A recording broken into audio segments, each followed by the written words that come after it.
Hey everyone, welcome back to the podcast. You're here with your host, That One Catholic Girl, aka Vanessa. Welcome back. I just said welcome back twice. I'm gonna welcome you guys again to, spite myself. Welcome. Welcome. The entire podcast will be me welcoming you, but you guys would not subscribe to something like that. But if you are looking to subscribe to something, you guys should probably just subscribe to this podcast because who knows when I'm gonna post a new video. I don't know, so might as well get the little notification when I do post. You could subscribe to this podcast on any platform that you're listening to it on, except the ones that I don't know about. But anyways, today's podcast episode, I wanted to talk about something that I tweeted earlier this afternoon, or earlier this morning actually. I posted a tweet about saints and about how my confirmation saint chose me. And they say that your confirmation saint chooses you, that you think you're choosing your confirmation saint, but in actuality, they're choosing you. So I asked the people on my Twitter and on my Instagram, tell me the story about how your saint chose you. And I love the stories that all you guys are sharing with me. And because of this, I'm actually going to have one of my friends on. I'm going to try to coordinate a time with her because her story about how her saint chose her is phenomenal. It's beautiful. It's amazing. You guys have to hear it. If you guys want to hear about this, let me know. Either way, I'm still going to post it. So we're going to try to coordinate a time when I can interview her. But I figure to kick things off, I want to talk about how I got my how I got my confirmation saint and how she chose me. So my confirmation saint is Saint Margaret of Castello. Now, she recently was canonized. When I chose her to be my confirmation saint, at the time, she was just Blessed Margaret of Castello, which I didn't know. Someone else told me this later on. They were like, oh, she just recently was canonized. And I'm like, this is my patron saint, and not my patron saint. Oh my gosh, I keep saying that. My confirmation saint. And I didn't even know that she wasn't canonized until 2021. But anyways, happy canonization. Is that a thing? I don't know. But let me tell you guys about how she chose me. So in confirmation, you are 15 years old. And my entire life, I have been extremely insecure. I don't know what's wrong with me. I could fix everything, every insecurity in my life, and I will still be insecure. I'll still think that everything is wrong with me. And it's something that I'm really working on. I'm trying to work through in my prayer life, but I have always been really insecure, and I've always felt relatively unwanted. I've never felt unwanted by my immediate family, but I have had some feelings of unwants from my relatives and my cousins. There were times in my life where my cousins, actually they still do this to today. They still we'll be having a family gathering, and all of my cousins will all of a sudden take off. They'll be gone. They won't be at the gathering anymore. And they're like, oh, why didn't you go with your cousins? My aunts will ask me this, oh, why didn't you go with your cousins to go get ice cream? I'm like, if I knew, I probably wouldn't go anyways, but I didn't know that they left or they just disappeared. I thought maybe the rapture happened. I'm just kidding. But they're born again Christians, so they probably would find that funny. Or maybe not find it funny. I don't know. I don't know what their humor is like. But I've always felt relatively unwanted. I've never really had a big friend group or friend group at all. I don't really have friends to today, and I didn't really have any when I was younger. I had people that I try to hang out with, but for the most part, I found myself eating lunch in the bathroom by myself. I found myself just, there were times where let's not even get into the whole bullying thing, but there were times in my life where I would just spend a lot of time by myself crying about just being alone. And so when I was 15 years old, I was in confirmation classes, and everyone was friends with each other in confirmation. And even though I tried so hard, I couldn't make any friends in my confirmation class. And there was this one girl who was in my confirmation class who hung around me, but the only reason why she hung around me was because she also didn't know anyone, and her mom told her that I was safe to hang around. That if you feel alone, hang out with Vanessa, which I guess is a compliment now, but that was, at the time, I was like, oh, you're only hanging out with me because your mom told you to. But nonetheless, I was lonely at 15. I felt unwanted. I had no friends. No boys liked me. I was insecure. I was not taking care of my health. I was not working out. I was not eating healthy. I was eating whatever I wanted. And I was just miserable. So when they asked us to choose our confirmation saints, they gave us a book to look through that we could choose one from. And I remember it was coming down to the deadline of when we had to have these papers submitted. We had to submit a paragraph or a paper to our parish priest. telling him why we chose our saints. And once it was approved, then we could go on the retreat. So that was like their little like thing to us, like, oh, you can't go on the retreat unless you do the paper. I'm sure they would have let us go on the retreat. And I know there were some people that didn't complete their paper by the time we went on the retreat, but that was like the thing. It was like, if you don't complete your paper, you're not going on the retreat. So it was coming down to like the last days before I had to submit this paper. And I just like randomly was flipping through the booklet of saints, and I came across a story of Saint Margaret of Castell. Now, I'm going to be like the worst person ever. I don't know her entire story by heart, so I'm not going to butcher it while I'm telling it. But basically, from what I remember, was that she was unwanted. I should have done my research before I started the podcast, but I felt the need to come on here and talk since we haven't talked for a while.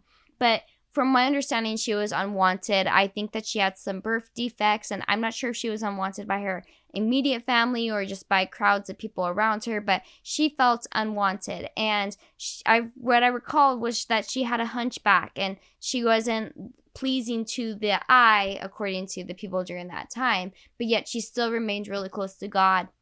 And so the only way I really related to the story was the fact that I felt unwanted. I felt like I was unpleasing to the eye, not only in looks, but in like my personality and the way I held myself. I didn't have very high self-esteem. And once again, I'm working on it because I still kind of don't. And so I chose her, and that was it. I chose her, wrote my little paper, and went on with my day. It wasn't until like 2019, it was after I started getting more into the faith, my mom for Christmas wanted to buy me a medal of Saint Margaret of Castell, and I still have it in my jewelry box. Like, I have it in this special little pouch. I've never worn it out. It's just that's special to me. I probably should wear it out, but I have it in my jewelry box. And my mom got it for me, and she's just like, hey, funny thing, Vanessa.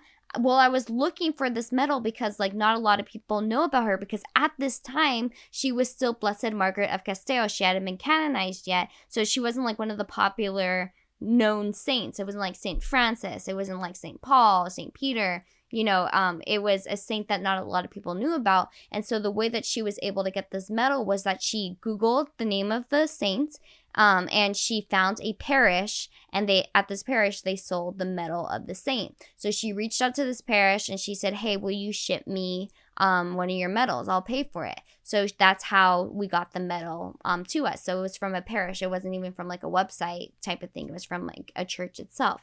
And so she's like, but funny thing is when I was doing my research, I found out, did you know this, that she is the patron saint of the unwanted, the patron saint of the unborn? And I was like, well, that's cool, because at this time I was writing papers about being pro-life. I have always been so vocally pro-life. Like, you know I'm pro-life. My friends knew I was pro-life. I remember my freshman year of high school. I had this friend, and we were talking one day, and like all of a sudden, sorry, I'm like mixing up my stories, but I have this group of friends. And this one friend in particular, and honestly, I don't think that what they were telling me was true. I think that, we wanted some drama in our lives. So I don't think that the story that they were telling me was true, but if it was, anyways. So I noticed that one day my friends were all whispering amongst each other, and when I came over, they didn't want to talk to me about what they were whispering about. And me being insecure, I was like, oh my gosh, my friends don't even want to be friends with me. Like, they hate me, blah, blah, blah. So I started getting a little hurt, and my friend saw that I was hurt. So the friend who was doing the whispering pulled me aside, and she told me, she's like, Vanessa, I didn't want to tell you because I know you're going to tell me something, and I know you're going to tell me what to do, and I don't really need to hear it right now. Like, I don't need to hear your judgment. And at this point, I was like 14 or 15 years old, so I hadn't really gotten into the faith. I wasn't even going to church regularly, so I thought it was interesting that she thought that I was going to judge her. But she told me that she thought there was a possibility that she could be pregnant. And this is where I'm saying that I'm not too sure if the story was true, like that she actually thought this, or if we just wanted to seem like the main characters of her stories. Because from what I know, I don't believe it was true, because there would be no way for her to get pregnant at 14 from her experiences that she's had. But anyways, we're just not here to validate her story. But she told me that she thinks that she may be pregnant, and that she if she was going to consider aborting this child, and that she didn't need to hear me telling her that she was wrong. And that she didn't need me to yell at her and be mad at her and stuff like that. And I was just like, no. I was just like, no, I really want to hear you out. I want to talk to you about this. I want to, if this is the truth, I want to see like how you're feeling. Let's sit down and really like discuss this, because this is a big decision that you're making. And let's just like weigh all the costs and everything. And I came at her in such a loving way. And she's like, wow, I never thought you were going to be like this. And so I was like, I wonder what I was doing before. Like, how was I talking to them before this, that she thought that I was going to come at her with so much hate. And so from that, you can tell at 14 years old, I was even very vocal about being pro-life, that my friends didn't even want to talk to me at 14 about these things. And then in high school, I went on to write about abortion and how it should not be done. And then a lot of times when I would give debates in classes about anything, I would always bring pregnancy into it. I would always bring God into it. I would always bring in like this anti-abortion rhetoric, as they would say about me, like, oh, how horrible she is that she wants to defend babies.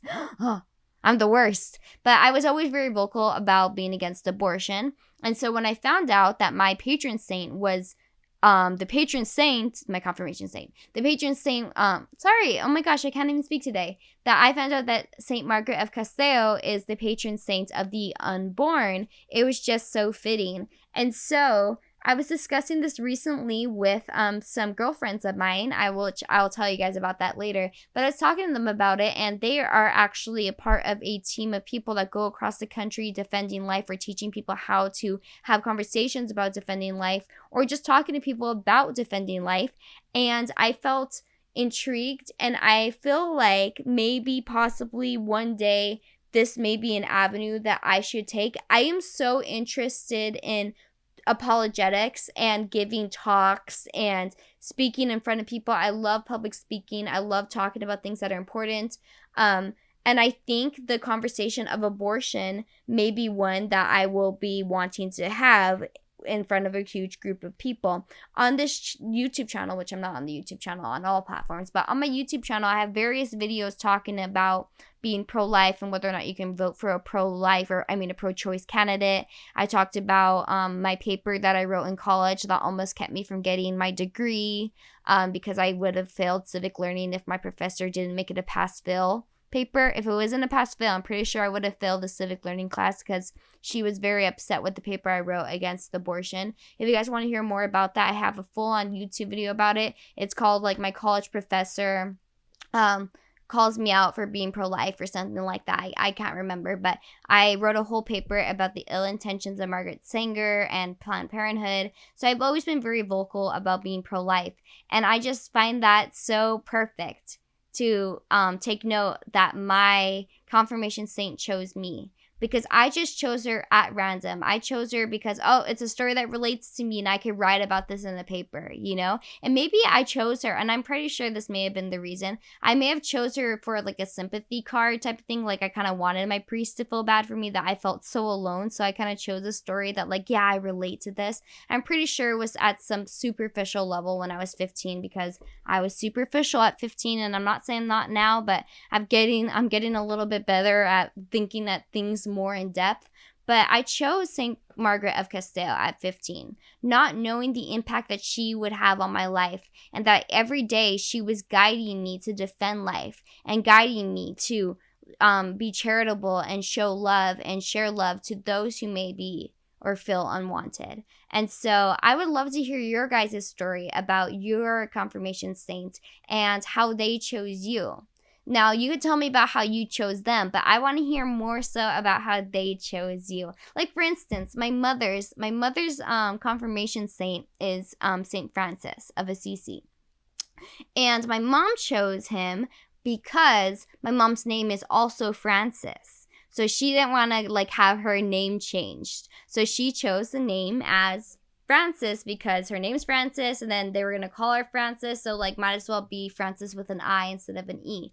But my mom also has this extreme love for animals and this extreme connection to St. Francis that she tells me about, that I'm going to have her talk about if she's going to tell her a story about it. We'll see if I can get my mom on the podcast one day to talk about it. If you guys ever want to be a guest on the podcast and talk about how your saints chose you, I would totally love to have you as a guest. But then there's also my older sister. My older sister chose Saint Cecilia, and she chose her just because she loves the name Cecilia, and that's the name of my aunt. My sister Veronica chose Saint Cecilia for that reason.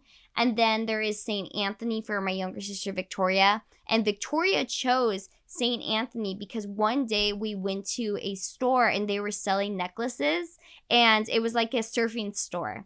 And they were selling necklaces with surfers on it. And there was a blue one, and she loved the blue. And it turned out to be a medal of St. Christopher. And so she chose St. Christopher for that reason. And now my house is like covered in St. Christopher medals because she would buy one every chance she got. And my mom buys us St. Christopher medals like at least 3 times a year.